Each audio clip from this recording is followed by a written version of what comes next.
یہ سورہ اعراف کا 21واں رکوع اور 9ویں پارے کا 11واں رکوع ہے۔ ارشاد فرمایا وَاسْأَلْهُمْ عَنِ الْقَرْيَةِ الَّتِي كَانَتْ حَاضِرَةَ الْبَحْرِ، اے محبوب صلی اللہ علیہ وسلم آپ ان یہودیوں سے پوچھئے اس بستی کے بارے میں کہ جو بستی سمندر کے کنارے واقع تھی۔ یہ پوچھنا ان یہودیوں کو تنبیہ کرنے کے لیے ہے اور یہ بتانے کے لیے ہے کہ تمہارے آباء و اجداد میں ایسے کئی لوگ گزرے کہ جو اللہ تعالی کی نافرمانی کرنا ان کی عادت تھی۔ تو ان لوگوں کی عادت تم میں بھی ہے، تم بھی رسول اللہ صلی اللہ علیہ وآلہ وسلم کی نافرمانی کر کے اللہ تعالی کو ناراض کر رہے ہو۔ اذ یعدون فی السبت، جب ان لوگوں نے ہفتے کے دن کے بارے میں سرکشی کی۔ ہفتے کے دن انہیں کسی قسم کا کوئی دنیاوی کاروبار یا دنیاوی مشاغل یا دنیاوی شکار وغیرہ سب منع تھا۔ ہمارے یہاں جمعۃ المبارک کا دن عظیم دن ہے، مگر ہمارے لیے کاروبار صرف جمعے کی پہلی اذان سے لے کر نماز کے اختتام تک ہر قسم کے دنیاوی مشاغل منع ہے، لیکن ان کے لیے ہفتے کا دن اور ہفتے کی رات پورے 24 گھنٹے میں صرف وہ اللہ کی عبادت کریں، اس کے علاوہ کوئی چیز دنیاوی مقاصد یا دنیاوی مشاغل ان کے لیے جائز نہ تھی۔ اذ یعدون فی السبت، جب انہوں نے ہفتے کے دن سرکشی کی۔ اذ تأتیہم حیتانہم یوم سبتہم شرعا، جب ان کی مچھلیاں ہفتے کے دن بہت کثرت سے پانی کے اوپر بہتی ہوئی نظر آتی، وہ یوم لا یسبتون لا تأتیہم، اور جب ہفتے کا دن نہ ہوتا تو مچھلیاں نہ آتی۔ ہفتے کے دن مچھلیوں کی اس قدر کثرت ہوتی کہ بعض مفسرین نے فرمایا کہ پانی نظر نہ آتا، مچھلیاں ہی مچھلیاں نظر آتی۔ یہ سمجھانے کے لیے ارشاد فرمایا۔ تو مچھلیوں کا شکار ہونے بڑا آسان لگتا ہفتے کے دن، اور ہفتے کے دن کے علاوہ اور دنوں میں یہ عالم ہوتا کہ بہت کم مچھلیاں آتی جس سے بڑی مشکل سے ان کا گزارا ہوتا۔ یہ وہ لوگ تھے جو سمندر کے کنارے رہتے تھے، ان کی گزر اوقات وہ صرف مچھلی کے کھانے پر اور مچھلی کو بیچنے پر تھی۔ کذالک، اسی طرح، نبلوہم بما کانوا یفسقون، ہم نے انہیں آزمایا اس وجہ سے کہ وہ نافرمانی کیا کرتے تھے۔ یہ آزمائش ان پر گناہوں کی وجہ سے آئی۔ اب ان لوگوں نے یہ سوچا کہ یہ تو بڑا مسئلہ ہے، کچھ سالوں تک تو یہ برداشت کرتے رہے، پھر چونکہ ان کے ایمان کمزور تھے لہذا انہوں نے ایک تدبیر سوچی۔ انہوں نے ایسا کیا کہ سمندر سے نہریں کھودی اور اپنے علاقوں میں بہت بڑے بڑے تالاب بنائے۔ جب ہفتے کا دن آتا تو نہر کا منہ کھول دیتے، تو سمندر کا پانی نہر کے ذریعے ان تالابوں میں جمع ہو جاتا جو سمندر کی سطح سے نیچے تھے۔ جب پانی جمع ہوتا تو مچھلیاں بھی آ جاتی، اور جب مچھلیوں سے وہ تالاب بھر جاتا تو وہ پھر نہر کا منہ بند کر دیتے تاکہ مچھلیاں واپس نہ جا سکیں، اور پھر اتوار کے دن ان مچھلیوں کو پکڑ لیتے، اور وہ یہ کہتے کہ ہم ہفتے کے دن شکار نہیں کرتے، ہم تو اتوار کے دن شکار کرتے ہیں، ہفتے کے دن تو صرف ہم دو کام کرتے ہیں، نہر کا منہ کھولتے ہیں اور نہر کا منہ بند کر دیتے ہیں۔ حضرت داؤد علیہ نبینا علیہ الصلوۃ والسلام نے انہیں سمجھایا کہ ہفتے کے دن نہر کا منہ کھولنا اور پھر بند کر دینا اور مچھلیوں کو تالاب میں قید کر لینا، یہی تو شکار ہے۔ تو وہ کہنے لگے کہ ہم کئی سالوں سے یہ کام کر رہے ہیں مگر ابھی تک ہم پر کوئی تکلیف نہیں آئی. اگر اللہ ناراض ہوتا تو ہم پر مشکل آتی. اس طرح یہ 70 سال تک یہ گناہ کرتے رہے. 70 سال تک بظاہر انہیں کوئی دنیاوی تکالیف ان پر نہ آئیں اور وہ یہی سمجھے کہ ہم جو کر رہے ہیں وہ صحیح کر رہے ہیں. آخرکار ان پر عذاب آیا اور یہ قوم بندر بنا دی گئی. اس قوم کے بندر بننے سے پہلے ایسے لوگ تھے اس قوم میں کہ جو اس کام کو غلط سمجھتے تھے اور وہ یہ کام نہیں کرتے تھے. تو ان لوگوں نے کہا کہ ہم تمہیں سمجھا سمجھا کے تھک گئے, تم راہ ہدایت پر آتے نہیں ہو, لہذا اب ہم یہ کریں گے کہ پورے گاؤں کے بیچ میں ایک دیوار ہم بنا لیتے ہیں.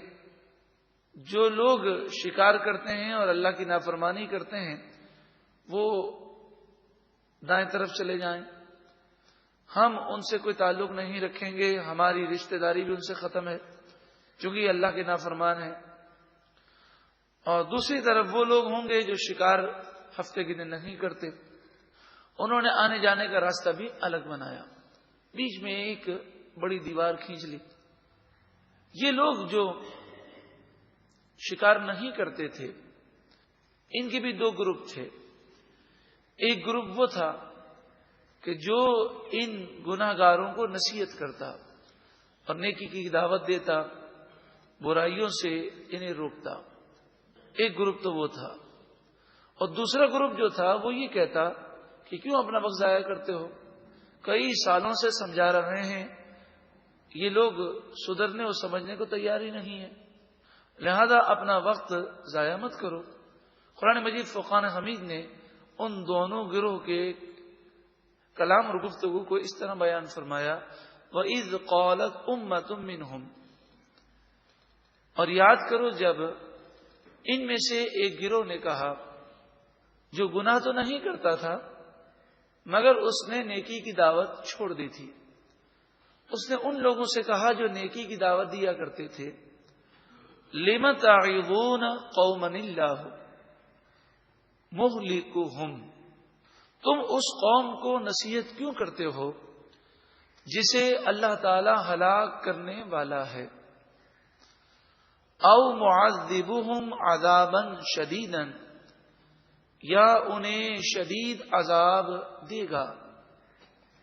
تو وہ نیکی کی دعوت دینے والے, برائی سے روکنے والے جواب یہ دیتے, قالوا معذرۃ الی ربکم, انہوں نے کہا ہم نصیحت اس لیے کرتے ہیں کہ اپنے رب کی بارگاہ میں عذر پیش کر سکے کہ پروردگار ہم نے تو بہت سمجھانے کی کوشش کی, تو ان کے گناہوں کی وجہ سے ہم پر عذاب نہ ڈال. تو نصیحت کرنے کا ایک فائدہ یہ ہوتا ہے کہ یہ حجت بن جاتی ہے. کل بروز قیامت وہ گناہگار یہ دعویٰ نہیں کر سکتا کہ پروردگار اس نے مجھے گناہ سے روکنے کی کوشش نہ کی. اس آیت سے واضح طور پہ معلوم ہوا کہ ہم نیکی کا پیغام دیں, بری بات کو رد کرنے, گناہ سے نفرت دلانے کی کوشش کریں, یہ ہمارا کام ہے. ہدایت رب العالمین کی قدرت میں ہے, وہ جسے چاہے گا ہدایت عطا فرمائے گا.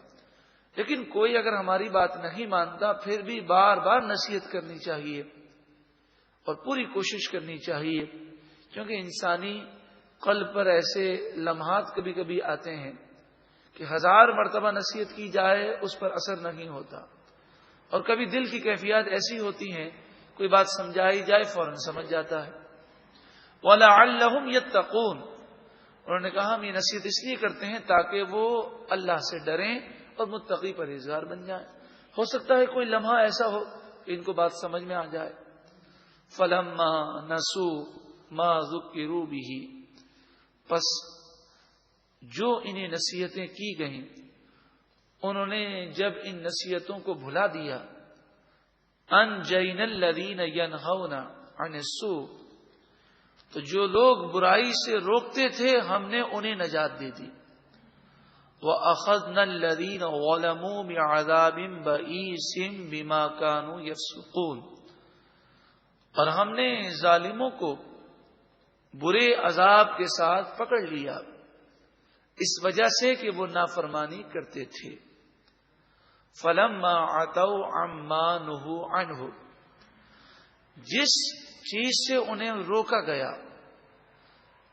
پس جب انہوں نے وہ کام کیے اور حد سے تجاوز کر گئے، قلنا، ہم نے فرمایا، لہم، ان سے، کونوا قردۃ خاسئین، اے لوگوں دھتکارے ہوئے ذلیل رسوا بندر بن جاؤ۔ قردۃ، بندر۔ ایک صبح نیک لوگوں نے یہ دیکھا کہ برابر میں جو دیوار ہے اور دیوار کے پیچھے گناہگار لوگ رہتے ہیں۔ کیا بات ہے، صبح کا وقت ہے، بڑا سناٹا ہے، کسی قسم کی کوئی آواز نہیں ہے۔ انہوں نے خیال کیا کہ شراب پی کر مدہوش ہوں گے، اور دیوار پر چڑھ کر انہوں نے دیکھا تو انہیں بڑی حیرت ہوئی کہ پوری بستی میں بندر ہی بندر تھے۔ انہوں نے خیال کیا کہ نہ جانے یہ لوگ کہاں گئے۔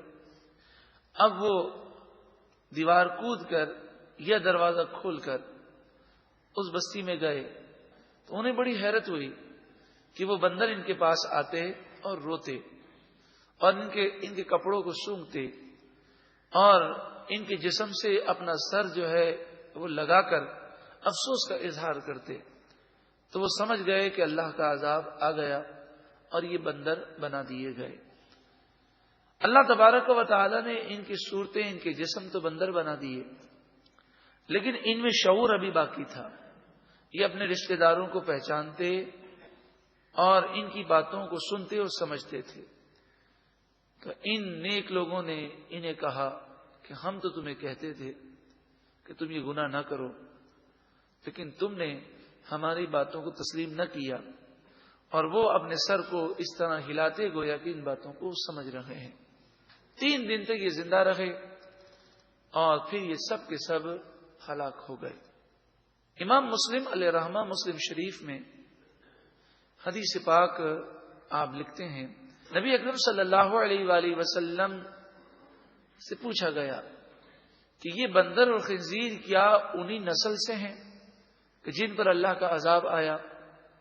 تو آقا دو جہاں صلی اللہ علیہ وآلہ وسلم نے ارشاد فرمایا کہ جب اللہ تعالیٰ کسی قوم پر عذاب دے تو اس کی نسل نہیں چلتی۔ جب کسی کو بندر بنا دے، خنزیر بنا دے، تو وہ 3 دن سے زیادہ زندہ نہیں رہ سکتے۔ اور آپ نے فرمایا یہ بندر اور خنزیر جو پائے جاتے ہیں یہ جانوروں کی ایک قسم ہے، یہ وہ لوگ نہیں جن پر اللہ کا عذاب آیا۔ اس حدیث پاک سے واضح طور پر یہ غلط فہمی کا ازالہ ہو جاتا ہے کہ جو لوگ بندروں کو اور خنزیروں کو یہ سمجھتے ہیں کہ یہ وہی لوگ ہیں جن پر اللہ کا عذاب آیا، ایسی بات نہیں ہے۔ محترم پیارے بھائیوں، اس واقعے پر آپ غور کریں، سوچیں۔ یہ لوگ کافر نہیں تھے، یہ توریت کے ماننے والے تھے، یہ زبور کے ماننے والے تھے۔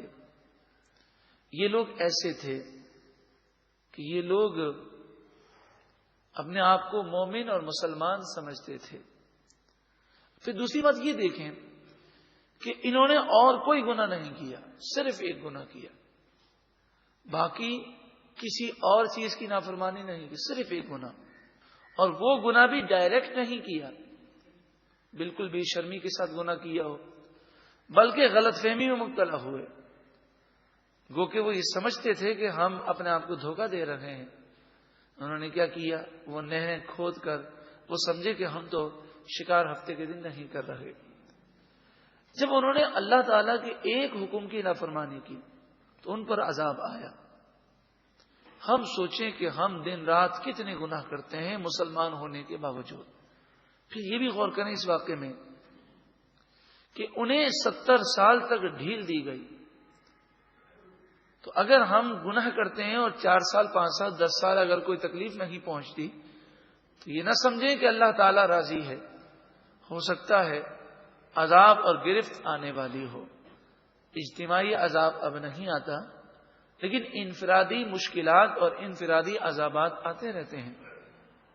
اس واقعے میں عبرت ہے، اور خاص طور پر یہ عبرت بھی ہے کہ جو لوگ کاروباری معاملات میں پہلے تو یہ ذہن رکھتے ہیں کہ ہم حرام نہیں کمائیں گے، لیکن ان پر جب امتحان آتا ہے، آزمائش آتی ہے کہ حلال ان کے لیے مشکل ہو جاتا ہے اور حرام ان کے پاؤں میں آنے لگتا ہے، تو اس وقت وہ صبر نہیں کر پاتے اور حرام میں ملوث ہو جاتے ہیں.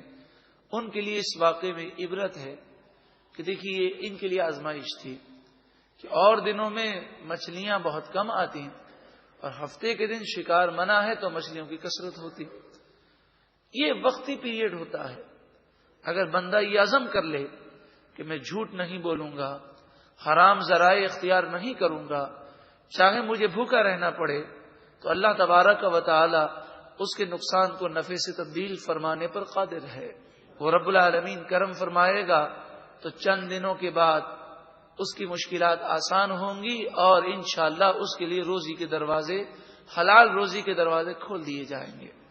کیونکہ انسان کو اس وقت تک موت نہیں آ سکتی جب تک جو روزی اس کے نصیب میں لکھی ہے وہ مل نہ جائے.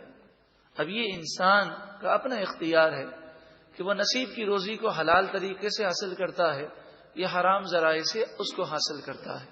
وَإِذْ اور یاد کرو جب تَأَذَّنَ رَبُّكَ لَيَبْعَثَنَّ عَلَيْهِمْ إِلَى يَوْمِ الْقِيَامَةِ مَن يَسُومُهُمْ سُوءَ الْعَذَابِ.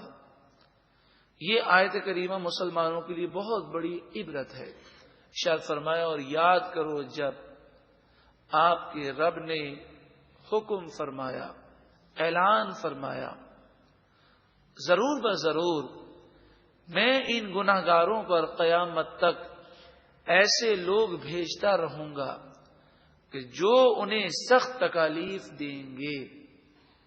یعنی بنی اسرائیل سے فرمایا گیا کہ جن لوگوں نے مچھلیوں کا شکار کیا، نافرمانی کی، انہیں بندر بنا دیا گیا.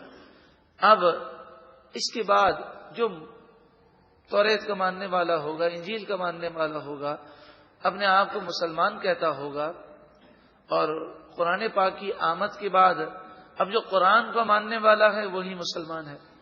تو جو اپنے آپ کو مسلمان سمجھتا ہو اور جب وہ اللہ کی نافرمانی کرے گا تو اللہ تعالی ظالموں کو ان پر مسلط فرما دے گا.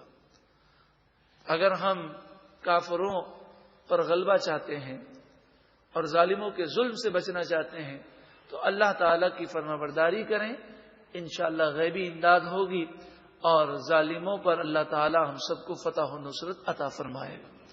تو یہ کافروں کا، ظالموں کا مسلط ہو جانا یہ بھی تنبیہ ہے ان لوگوں کے لیے کہ جو مسلمان ہونے کے باوجود اللہ کی نافرمانی کرتے ہیں، تاکہ وہ سدھر جائیں اور گناہوں سے توبہ کر لیں. کہ مسلمانوں کے لیے آخرت ہے، جب وہ آخرت کو بھلا کر دنیا کے مشاغل میں لگ جائے تو انہیں تنبیہ کی جاتی ہے. میں آپ کو ایک مثال کے طور پر پیش کرتا ہوں. عراق کے اندر ایک وقت وہ آیا کہ نعوذ باللہ من ذالک لوگ اتنے دین سے دور ہو گئے کہ مسجدیں ویران ہو گئیں. یہاں تک کہ بعض مسجدوں میں 5 وقتہ نماز با جماعت نہ پڑھی جاتی، اور یہ عالم ہو گیا کہ بعض مسجدوں میں جمعہ تک منعقد نہ ہوتا. لوگ اتنے نمازوں سے اور دین سے دور ہو گئے، کافر مسلط کر دیے گئے. یہ تنبیہ ہے مسلمانوں کے لیے. آج بھی اندرون سندھ اور اندرون پنجاب دیہاتوں میں ایسی کئی مسجدیں ہیں جو ویران پڑی ہیں، جن میں نہ اذان ہوتی ہے اور نہ ہی جماعت کھڑی ہوتی ہے، بلکہ نعوذ باللہ من ذالک. ایسی مسجدیں بھی بھائیوں نے دیکھی. دعوت اسلامی کے جب قافلے اندرون سندھ اور اندرون پنجاب وہ تبلیغ دین کے لیے جاتے ہیں تو بتاتے ہیں کہ ایسی مسجدیں بھی ہم نے دیکھی کہ مسجد کے اندر نعوذ باللہ من ذالک کتوں نے ڈیرا ڈالا ہوا ہے اور دیہاتیوں کو پرواہ نہیں. وہ اس کی صفائی کرتے ہیں، نماز شروع کرتے ہیں، لوگوں کو ترغیب دلاتے ہیں. اسی طرح 7 شریف میں ایک قافلہ پہنچا تو انہوں نے کہا کہ ہم ایک جگہ پر گئے تھے آج سے چند سالوں پہلے، تو ایک مسجد تھی، اس کی ایک دیوار گر گئی تھی، لیکن اب گئے تو اس جگہ مسجد نہیں تھی. پوچھا یہ کیا مسئلہ ہوا؟ تو کہا ایک دیوار تو گر گئی تھی، ہم نے تینوں دیواریں گرا کر اس کو کھیل کا گراؤنڈ بنا دیا، نعوذ باللہ من ذالک۔ تو جب ایسے حالات ہوں اور ہمارے ملک میں ہوں تو بتائیے مہنگائی کہاں سے ختم ہوگی، بے برکتی کہاں سے ختم ہوگی، اللہ کی رحمتیں اور برکتیں ہمیں کیسے ملیں گی؟ اللہ تعالی ہمارے گناہوں کو معاف فرمائے اور ہمیں نیکی کی دعوت عام کرنے کا جذبہ عطا فرمائے۔ ان ربک لسریع العقاب، بے شک آپ کا رب ضرور جلد عذاب دینے والا ہے، وَإِنَّهُ لَغَفُورٌ رَحِيمٌ، اور بے شک وہ ضرور بخشنے والا مہربان ہے۔ وَقَطَّعْنَاهُمْ فِي الْأَرْضِ أُمَمًا، اور ہم نے انہیں زمین میں گروہ در گروہ کر دیا، مِنْهُمُ الصَّالِحُونَ، ان میں سے کچھ نیکوکار ہیں، وَمِنْهُمْ دُونَ ذَلِكَ، اور ان میں سے کچھ وہ لوگ ہیں جو گناہگار ہیں، وَبَلَوْنَاهُمْ بِالْحَسَنَاتِ وَالسَّيِّئَاتِ، اور ہم نے انہیں آزمایا بھلائی اور تکالیف کے ذریعے، نعمت دے کر آزمایا، پھر مشکل دے کر آزمایا، کہ نعمت دی تاکہ وہ نعمت کی وجہ سے ہی اللہ کی بارگاہ میں جھک جائیں، کہ اتنے گناہوں کے باوجود وہ رب ہمیں نعمتیں دے رہا ہے، پھر بھی وہ نہ سدھرے، پھر ان پر مشکلات آئیں، ان مشکلات سے بھی انہوں نے عبرت حاصل نہ کی۔ وَبَلَوْنَاهُمْ، ہم نے انہیں آزمایا، بِالْحَسَنَاتِ وَالسَّيِّئَاتِ، نعمتوں کے ذریعے اور مشکلات کے ذریعے، لَعَلَّهُمْ يَرْجِعُونَ، تاکہ وہ پلٹ جائیں اور دین کی طرف آ جائیں۔ فَخَلَفَ مِن بَعْدِهِمْ خَلْفٌ، پھر ان کے بعد کچھ ایسے لوگ آئے، وَرِثُوا الْكِتَابَ، جو کتاب توریت کے وارث بن گئے، یأخذون عرض هذا الادنی، اللہ اکبر، وہ اس کتاب کے ذریعے اس ذلیل دنیا کا سامان اور ذلیل دنیا کی دولت حاصل کرتے ہیں۔ وَيَقُولُونَ، اور وہ کہتے ہیں، سَيُغْفَرُ لَنَا، ہماری بخشش کر دی جائے گی۔ یعنی ایک تو رشوت لیتے ہیں، گناہ کرتے ہیں، رشوت لے کر غلط مسئلہ بیان کرتے ہیں یہودی علماء۔ روایت میں آتا ہے، مفسرین فرماتے ہیں کہ یہودیوں کی حالت اتنی خراب ہوئی اور وہ توریت کے احکامات سے اتنے دور ہو گئے کہ ان کا ہر قاضی، ان کا ہر جج رشوت لیتا، اور لوگ اس جج کی برائی کرتے ہیں اور کہتے ہیں یہ قاضی جو ہے رشوت خور ہے، لیکن جب وہ خود سیٹ پر آتا تو وہ بھی رشوت خور بن جاتا۔ یہودیوں کی ابتری کی حالت اور مسلمانوں کا حال کچھ زیادہ مختلف نہیں ہے۔ آج ہم سرکاری محکموں میں جو کام کرتے ہیں ان پر لان تان تو کرتے ہیں کہ وہ رشوتیں لیتے ہیں، لیکن لان تان کرنے والے ہی جب ان عہدوں پر جاتے ہیں تو وہ بھی حرام مال حاصل کرنے میں ذرہ برابر بھی شرم محسوس نہیں کرتے۔ وَإِن يَأْتِهِمْ عَرَضٌ مِثْلُهُ يَأْخُذُوهُ، اتنے لالچی ہیں کہ ایک دفعہ سامان اور دولت لینے سے، رشوت لینے سے جان نہیں چھوٹتی ان کی حرص اور لالچ ختم نہیں ہوتی۔ اسی کی مثل اور دولت مل جائے تو وہ لے لیتے ہیں، ہڑپ کر جاتے ہیں۔ أَلَمْ يُؤْخَذْ عَلَيْهِمْ مِيثَاقُ الْكِتَابِ أَلَّا يَقُولُوا عَلَى اللَّهِ إِلَّا الْحَقَّ، کیا ان پر کتاب اللہ کے ذریعے پکا وعدہ نہ لیا گیا کہ وہ اللہ پر ہمیشہ سچی بات کہیں گے، یعنی اللہ کی خاطر انصاف کی بات کہیں گے، سچ بولیں گے اور تمام معاملات میں رشوت سے اور ان گناہوں سے محفوظ رہیں گے۔ کیونکہ انسان جب رشوت لیتا ہے تو دو صورتیں ہیں، رشوت لیتے وقت وہ یا تو کسی کا حق مارتا ہے، رشوت لے کر اس کا کام کر دیتا ہے، یا جب ملک میں رشوت کی لعنت عام ہو جائے تو پھر عالم یہ ہوتا ہے کہ جن کے حقوق ہیں وہ صرف ایک سگنیچر کے لیے مارے مارے پھرتے ہیں۔ اللہ تعالیٰ اس رشوت کی لعنت سے تمام مسلمانوں کو نجات عطا فرمائے۔ وَدَرَسُوا مَا فِيهِ، اور انہوں نے اس کتاب کو پڑھا، جو کچھ اس کتاب میں ہے انہوں نے پڑھا۔ تو پڑھنے کے باوجود بھی انہوں نے عمل نہیں کیا. مسلمانوں کا بھی یہی حال ہے کہ قرآن پڑھا تو صحیح، عمل نہیں کیا. لیکن اب تو پڑھنے سے بھی گئے. اکثر مسلمانوں کو یہ معلوم ہی نہیں کہ قرآن پاک میں کیا لکھا ہے. وَالدَّارُ الْآخِرَةُ خَيْرٌ لِلَّذِينَ يَتَّقُونَ، اور آخرت کا گھر ان لوگوں کے لیے بہت بہتر ہے جو تقوی اختیار کرتے ہیں، اللہ سے ڈرتے ہیں. افلا تعقلون، کیا تم عقل نہیں رکھتے؟ والذین یمسکون بالکتاب، اور وہ لوگ جو اللہ کی کتاب کو مضبوطی سے تھامتے ہیں. واقاموا الصلاۃ، اور نماز قائم رکھتے ہیں. کتاب کو مضبوطی سے تھامنا اور پھر نماز کا ذکر ہے. اس سے آپ نماز کی اہمیت کا اندازہ لگا سکتے ہیں. جو شخص یہ محسوس کرتا ہو کہ نیکی کا جذبہ میرے اندر نہیں، مجھے عبادت کا شوق پیدا نہیں ہوتا، گناہ سے میں بچ نہیں پاتا، وہ نماز کی پابندی کرے، اپنے اوپر جبر کرے اور کسی حال میں نماز نہ چھوڑے. اور نماز کی جب وہ پابندی کرے گا اور ساتھ میں اپنی نماز کو درست کرنے کی کوشش بھی کرے، انشاءاللہ عز و جل نماز کی برکت سے ہر برائی سے اسے نفرت ہو جائے گی. اِنَّا لَا نُضِيعُ أَجْرَ الْمُصْلِحِينَ، بے شک ہم اصلاح کرنے والوں، نیک لوگوں کے اجر کو ضائع نہیں کریں گے. وَإِذْ، اور یاد کرو جب نَتَقْنَا الْجَبَلَ فَوْقَهُمْ، ہم نے پہاڑ کو ان کے اوپر بلند کیا. بنی اسرائیل نے جب توریت کو ماننے سے انکار کیا تو ان کے اوپر کوہ طور کو بلند کیا گیا. كَأَنَّهُ غُلَّةٌ، گویا کہ وہ ان پر بادل ہے. وَظَنُّوا أَنَّهُ وَاقِعٌ بِهِمْ، اور انہوں نے یقین کر لیا تھا کہ یہ اب پہاڑ ان کے اوپر گرے گا. ان سے فرمایا گیا یا تو توریت کو ماننے کا اقرار کرو یا پھر یہ پہاڑ تم پر گرتا ہے. ان سے فرمایا گیا خذوا ما آتیناکم بقوہ، جو تمہیں ہم نے عطا کیا یعنی توریت، اسے مضبوطی سے تھام لو. وَاذْكُرُوا، اور عمل کرو، ما فیہ، جو کچھ توریت میں ہے اس پر عمل کرو. لعلکم تتقون، تاکہ تم پرہیزگار بن جاؤ.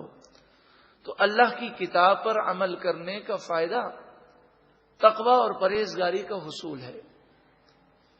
اگر ہم آج بھی قرآن پاک کو مضبوطی سے تھام لیں اور جو آیت سنیں، جو حکم معلوم ہو، اپنا محاسبہ ہو، میرا اس پر عمل ہے یا نہیں. عمل ہے تو اللہ کا شکر ادا کریں، اللہ سے استقامت کی دعا کریں، اور عمل نہیں تو اسے اپنے ذہنوں میں نوٹ کر لیں اور نیت کر لیں کہ آج کے بعد میں انشاءاللہ اس پر عمل کروں گا. یہی کتاب اللہ کا مقصد ہے، اور حقیقت یہی ہے کہ قرآن پاک سے جب لوگ وابستہ ہو جائیں، اور مسلمان جب بھی قرآن پاک سے وابستہ ہوئے، وہ دنیا کی سپر پاور بن گئے. دنیا کی عزت بھی ملی اور آخرت کے فوائد بھی انہیں ملے. اللہ تعالی ہم سب کو عمل کی توفیق عطا فرمائے. یہ سورہ اعراف کا 21واں رکوع اور 9ویں پارے کا 11واں رکوع ہے. ارشاد فرمایا وَاسْأَلْهُمْ عَنِ الْقَرْيَةِ الَّتِي كَانَتْ حَاضِرَةَ الْبَحْرِ، اے محبوب صلی اللہ علیہ وسلم آپ ان یہودیوں سے پوچھئے اس بستی کے بارے میں کہ جو بستی سمندر کے کنارے واقع تھی. یہ پوچھنا ان یہودیوں کو تنبیہ